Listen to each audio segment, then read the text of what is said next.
Assalamualaikum.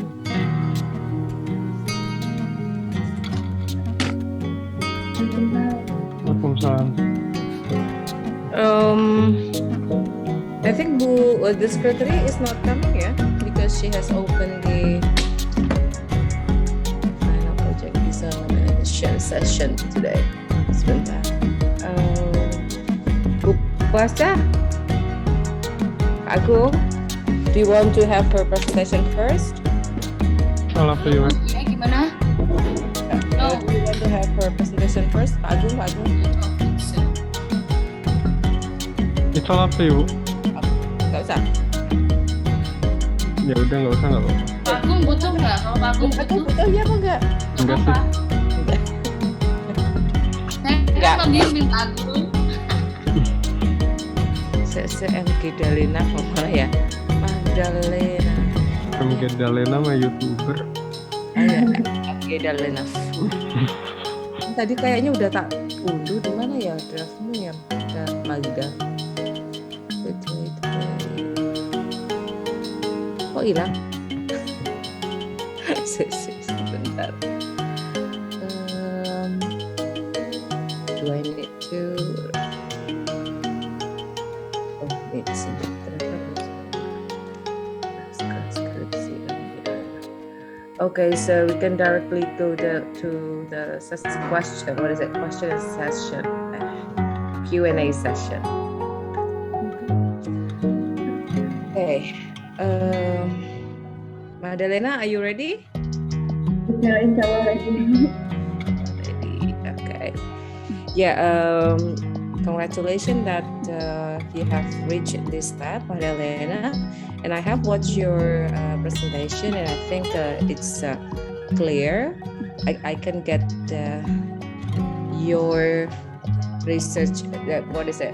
Slides information about your research on English pronunciation of English palatal alveolar fricatives. And maybe I would like to ask you some questions to confirm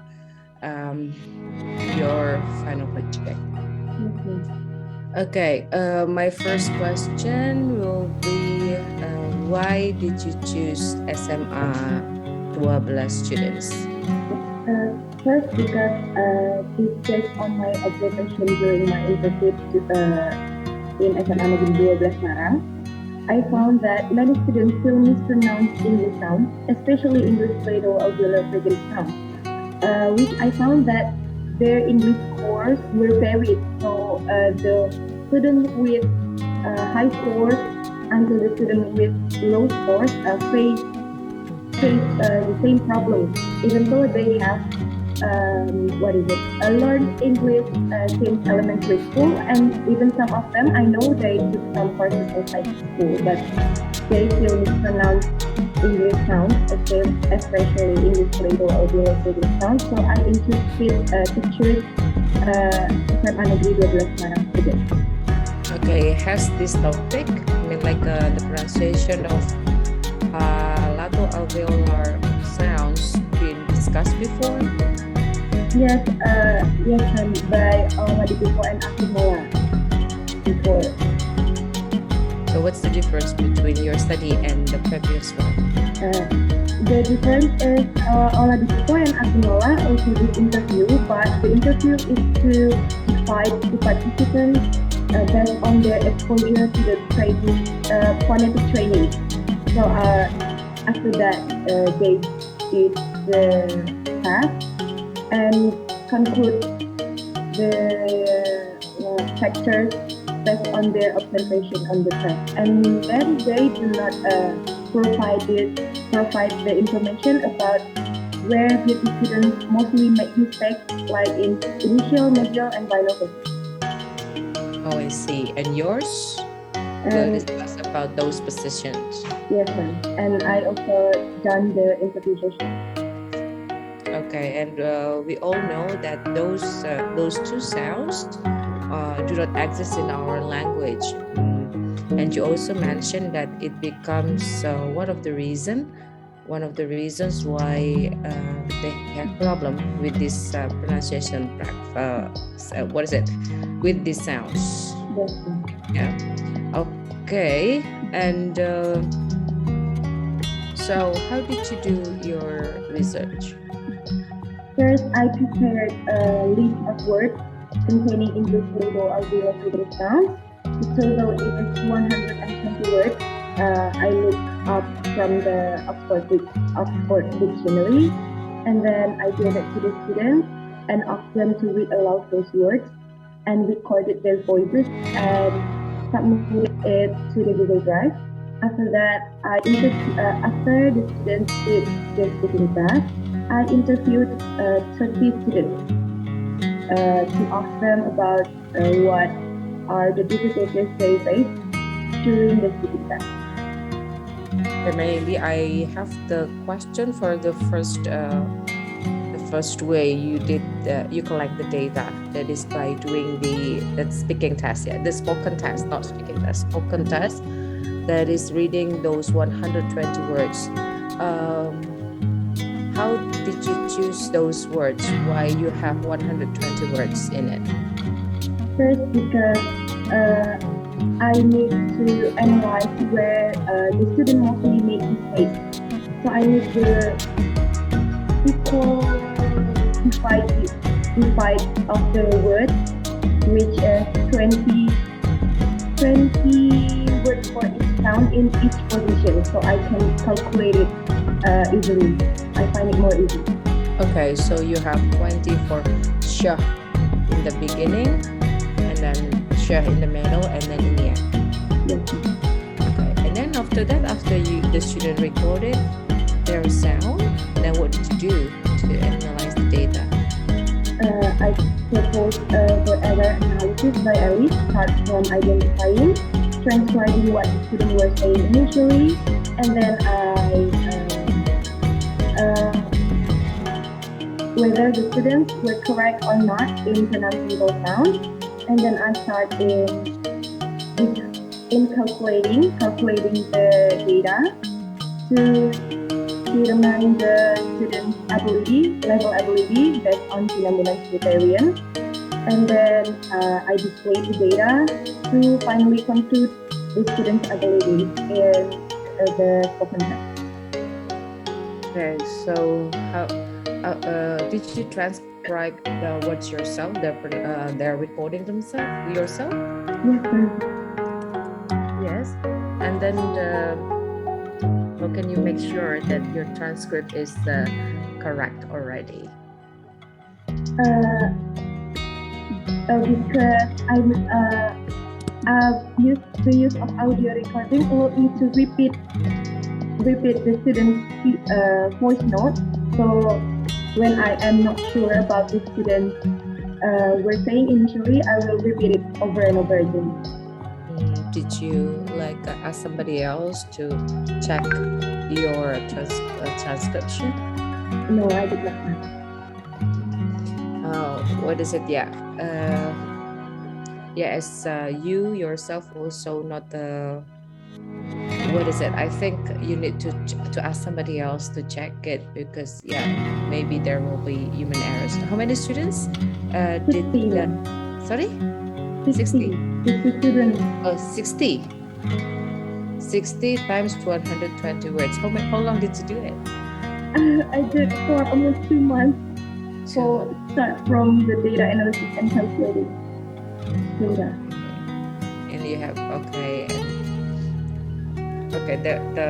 the error possibility is a bit high if you don't ask somebody else to check your work. Okay, and then how did you choose the 30 students to have to interview them? I choose them for the availability actually, because not all of the students actually available to do the interview session.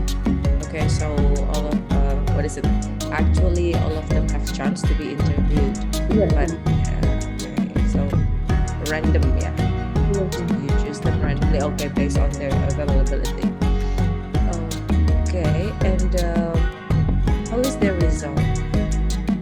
The result is students have total correct pronunciation about 40%, which categorized as C based on phenomenon criterion, and from the interpretation, the factors affecting the student's mastery are the attitude and motivation, language interference, orthographic writing, and the exposure to the target language.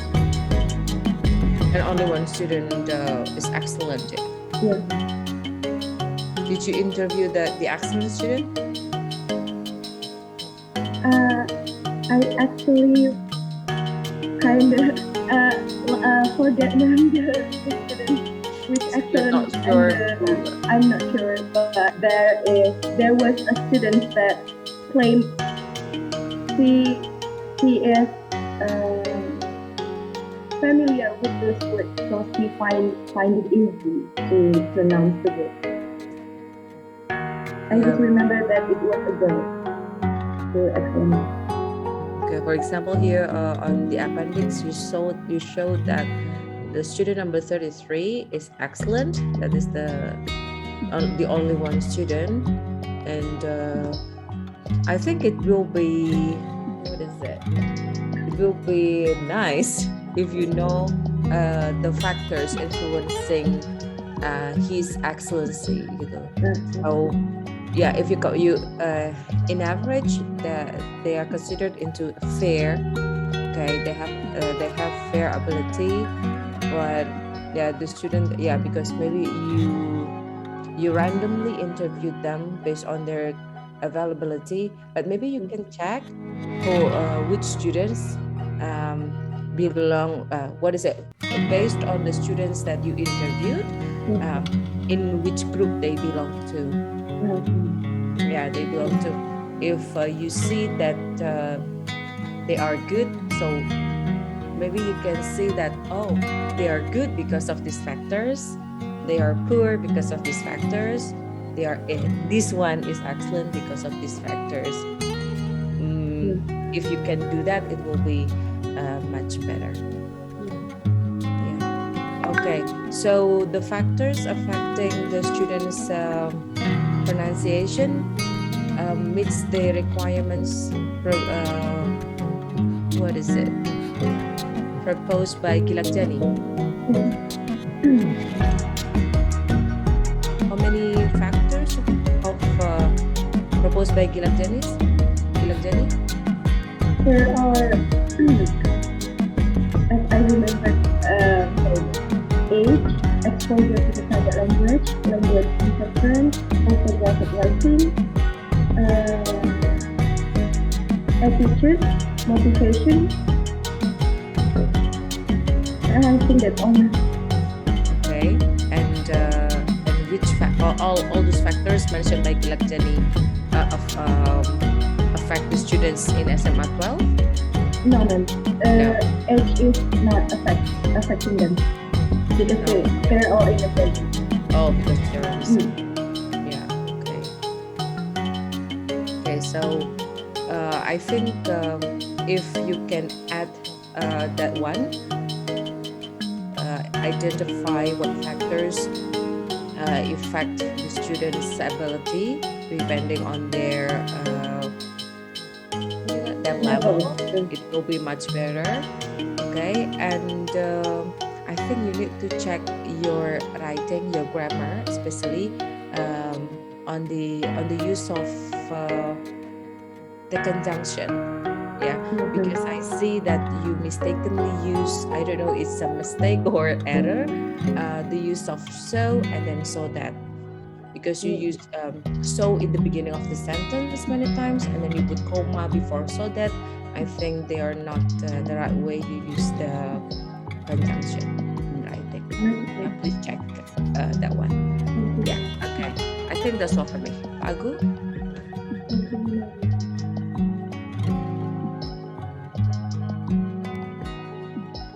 Ya, terima kasih Mbak Alif. Okay. Halo Maghdalena. Am I audible? Okay. So my first question will be, what is actually the significance of your study? Sorry, sir? What is the significance of your study? The significance of my study.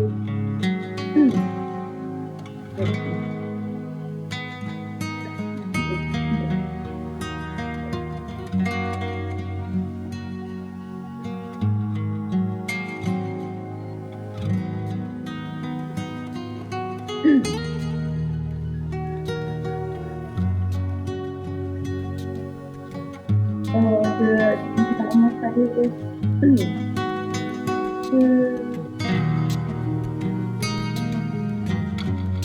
to know, judgment, the students pronunciation, international English and pronunciation, and the factors affecting the students pronunciation. Is that all? Yes. Oh yeah, your topic is about palato, what is it, fricative, yeah, alveolar fricative. So, can you relate the significance of this topic, specifically this sound, to, English learning? What is the significance? To know the error of the students, hopefully make the factors the students, why the students make mistakes in pronouncing those sounds. So the teacher can update, maybe can improve pronunciation in learning English. Okay, that's nice. Is it factor causing the errors, or factors affecting pronunciation mastery that you try to find in the study? Sorry, can you repeat again? In the second research question, is it about factors causing errors or factors affecting pronunciation mastery? Factors affecting pronunciation mastery. Okay, not causing errors. No. So I think you write it in the second research question. It is factors causing errors, right? I haven't decided, but I guess it's forgiving and the students' pronunciation mastery. Okay. So I think, instead, it is more appropriate if you use this research question, factors affecting students' errors, not pronunciation mastery, because it's too broad to talk about pronunciation mastery by only talking about alveolar fricative. So, I think it's more of factor causing errors.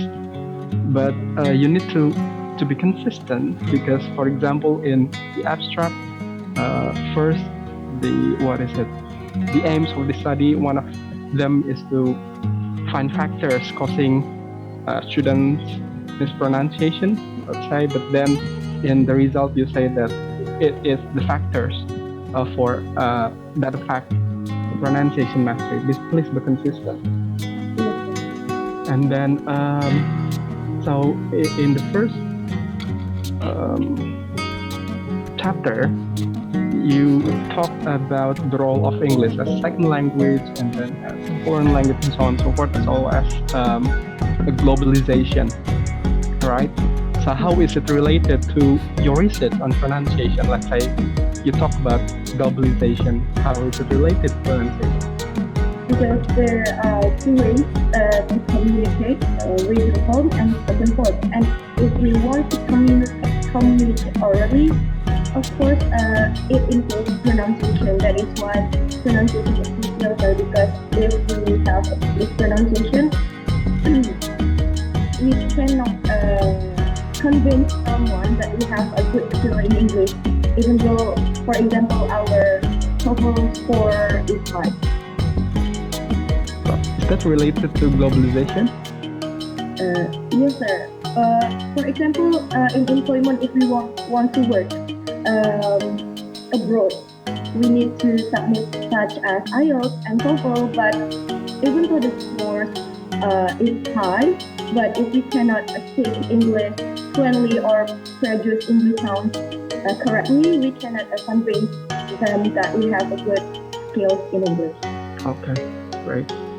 So actually, when I read your introduction, you talk about the spread of English around the world, and then globalization, as well as language skills, including reading and then writing. As we know that pronunciation is used in spoken language, but you talk a bit about reading and writing as well. So my suggestion is that when you try to write the introduction or the background of your study, please, you can, like you talk about pronunciation. So talk about pronunciation, that it is important to research pronunciation. I think it's too far to talk from like English as what is it, international language and so on and so forth, or globalization. So from the pronunciation, the significance of pronunciation, the problems of pronunciation that you have also written in your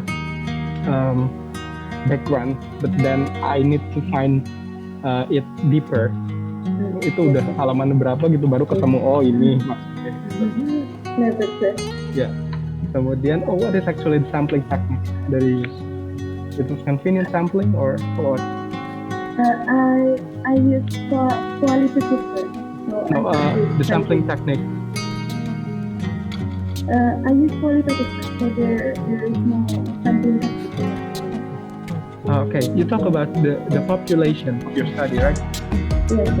Yeah. So you take out 60 students from the population. So what is the sampling technique?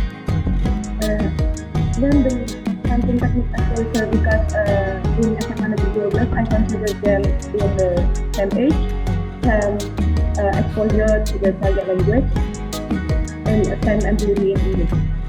So how did you take out the sample randomly? Can you explain it? First, actually, because I consider them as the same age and the same skill in English, so I would take the suggestion from the teacher to take Okay. Is it based on teacher suggestion or based on random selection then?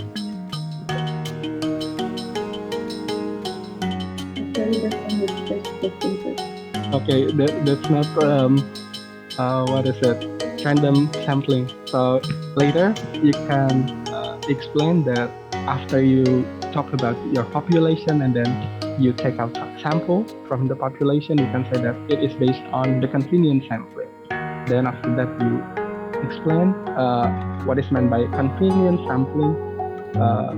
So the what is it? The sample is actually is provided by the teacher.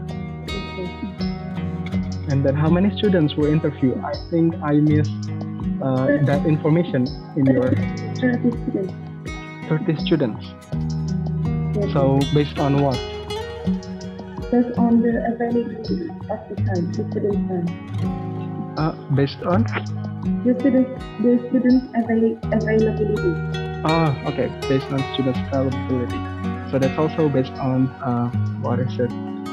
The convenient sampling. So I also agree with Bu Alif that it is better that you try to map the students, the 30 students interviewed.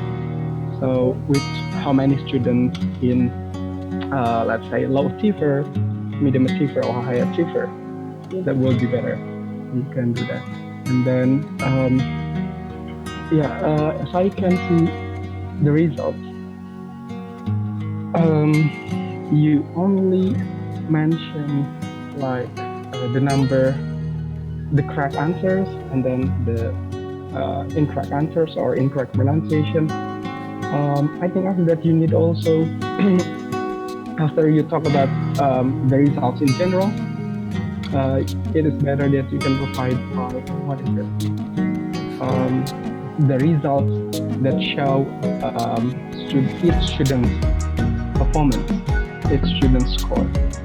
Yes, sir. Ya, mungkin bisa ditambahkan ya biar nanti pembahasannya lebih kelihatan juga gitu. Nah, itu nanti juga membantu to map students based on their achievement, whether they're low achiever, mid achiever, or high achiever.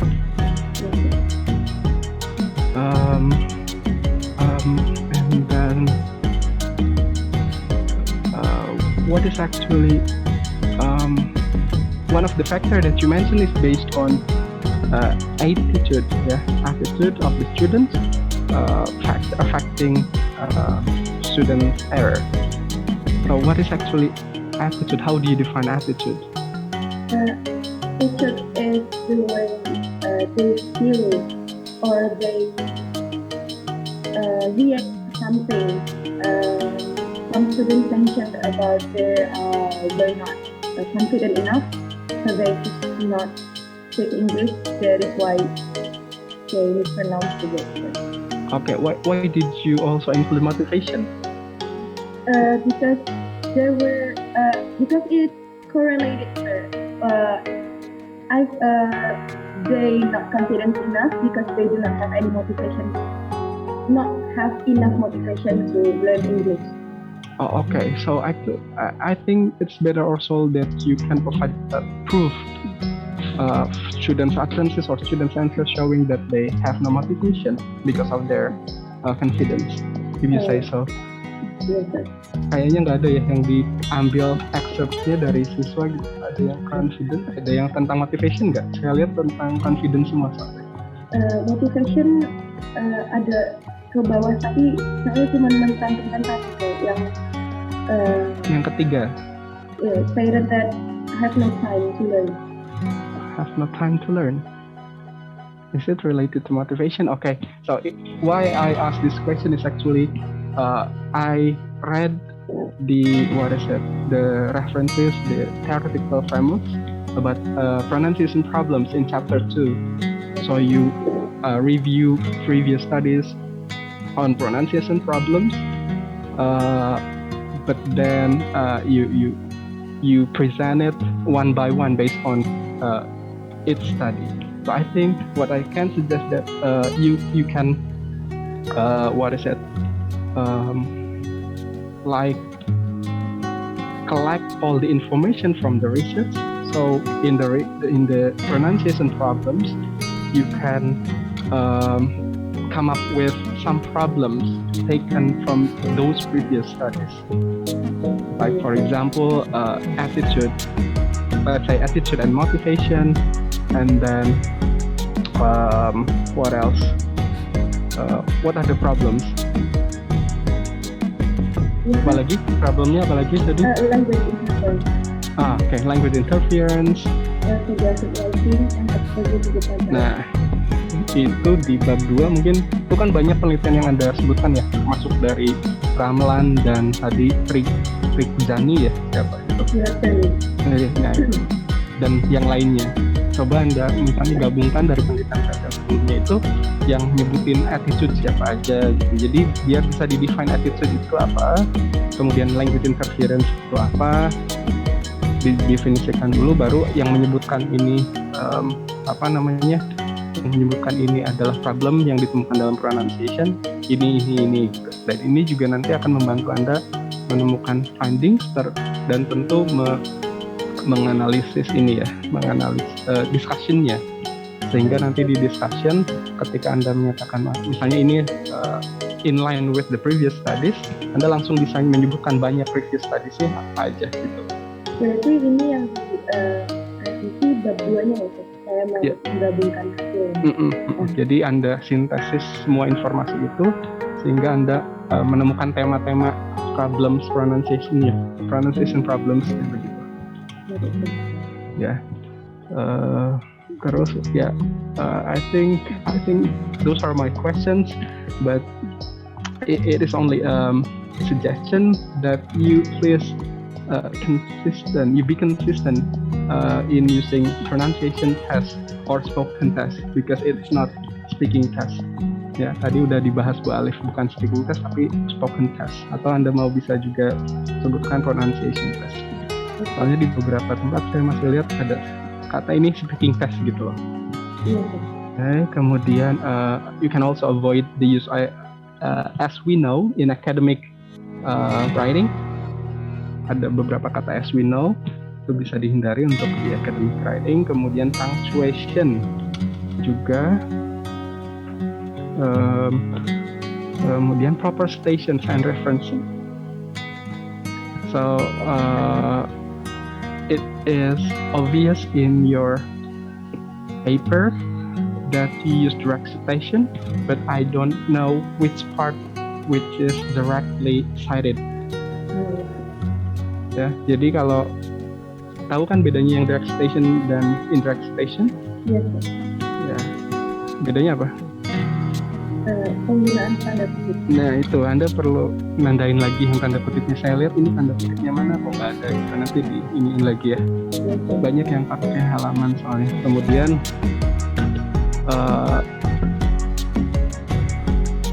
concerning the references, I think you can also take some previous studies from ELT forum, from our journal. Ya, di situ banyak penelitian tentang pronunciation yang sudah dipublish sebelumnya. Bisa dimasukkan dari ELT forum. Ya, kemudian satu lagi di introduction-nya ini, di background itu harus ada kan harus menunjukkan bahwa studi ini signifikan. Selain Anda menunjukkan bahwa alveolar fricative itu penting, kemudian ada masalah di siswa, dan juga harus ada gap gitu ya. Coba dibuat gapnya dari previous studies. Di bab 2 kan Anda sudah buat previous studies-nya. Nah, di bab 1 juga dari informasi yang di bab 2 itu dirangkum saja kata siapa hasilnya ini, sehingga di bab 1 di background itu Anda bisa menunjukkan gap penelitian, sehingga Anda melakukan penelitian yang bertujuan untuk ini. Itu saja dari saya. Terima kasih. Silakan Bu Pasha. Okay, so thank you so much Pak Agung, Bu Alif. So I really appreciate the feedback. So Maghdalena, hello. So congratulations, yeah, finally, yeah, after a very long struggle, yeah. Okay, so Maghdalena, so listening to what the all examiners said about your research, so I think I almost agree with them. So the thing for the interview, I think you need to reconsider, yeah, like what Bu Alif suggested, like you need to, maybe you have to divide them into low achiever and something like that. Mungkin ditambahkan gitu biar kita lebih sama gitu ya, yang low achiever berapa, yang ini berapa gitu. Jadi biar lebih clear gitu. And then another concern from Pak Agung is related to tadi Pak Agung tentang ini ya, background ya. So I think I agree with you Pak Agung. I think in the background of the study you write it too broad, terlalu luas gitu. Macam-macam yang diomongkan, padahal you're gonna focus on the pronunciation only, right? So please try to narrow down your background of the study, and you can add more references from the ELT forum on the chapter 2, and you can add them on chapter 4 and the findings and discussion. This is very important, okay? So, and another thing is that I read your final project, and I think you need to add cohesive devices ya, conjunction ya. Jadi biar lebih smooth gitu. Saya lihat kok masih berantakan ya, padahal sudah dicek gitu, sudah ada proofreading. So please try to recheck again, Maghdalena. So add conjunction or cohesive devices so that your paragraphs run smoothly. Okay? I think that's all from me, Maghdalena. Good job. Congratulations once again. So, thank you so much Bu Alif and Pak Agung. So ini waktunya dikasih siapa Bu Alif untuk menutup? So Bu Alif as pengelola ya. Okay. So Maghdalena, please revise as suggested by me and also Pak Agung. We are looking forward to having your revision soon. Yeah, don't be too long. So we can input your score soon. Yeah, and we can say goodbye to you as the student of UNNES. Okay. Yeah, thank you. See you again. Don't be more than 3 months. I believe you can do it soon. Maybe within 2 weeks or 3 weeks. I think that's too long also for you. Okay. Yeah. Thank you. Thank you so much. Yeah. Click the stop record button. Click stop to the record button.